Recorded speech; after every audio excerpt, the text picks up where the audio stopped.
And speaking of clients, Mhm. when is a perfect time to turn down a gig or a potential gig from a potential client? When is it time to turn it down? Yeah. Well, two. I'm gonna bring up two main reasons. Okay.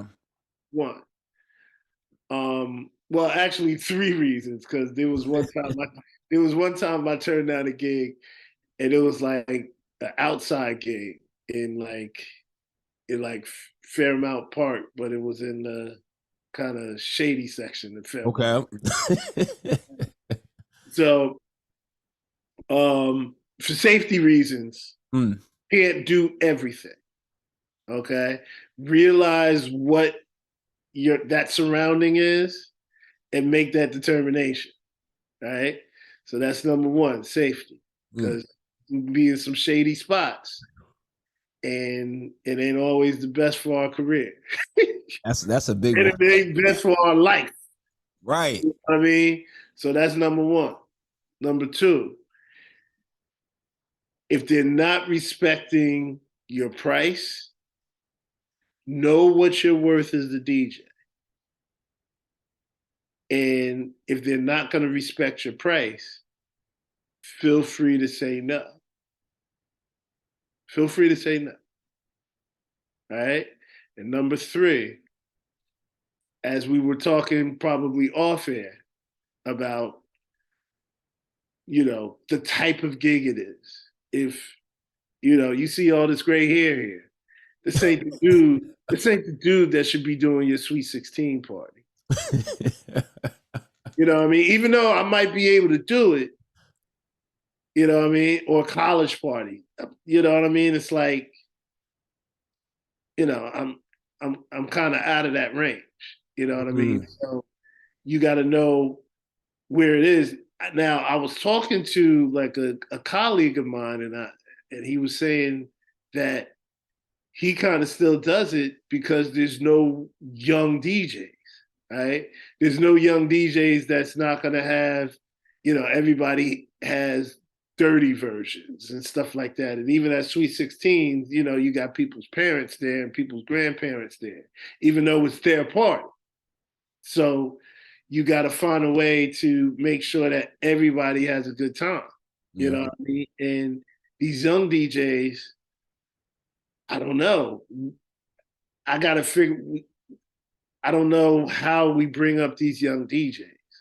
You know what I mean? It's I definitely want to be part of the positive process Yeah. for a young DJ, but some of these young DJs got to really step it up, and just like we learned from our predecessors, they should be eager to learn from us. And I've seen a couple of young DJs on video and stuff like that, but it seems to be very difficult to find young DJs. And hopefully, we can make a difference of that, being a more experienced DJ, to be able to tap into these young DJs and be like, look, this is what you need to do. This is how you need to do it. You know what I mean? And I know there's little DJ schools here and there and stuff like that, but DJing is something that you got to stick to. It's not, people just say, "Oh, that looks really cool," and play a little bit of vinyl, and everything looks really cool, but you know, there's money to be made. It's a business. You know what I mean? And it could be a business for you. You know what I mean? You just gotta really study it, be interested to be studying your craft just past it being cool. Absolutely. You gotta really tap in. You That's know, it. like yeah, you're right. And you really could you really can make a serious career. And there's Yeah. there's different lanes, there's different levels. What's going on, DJ family? DJ Reese here.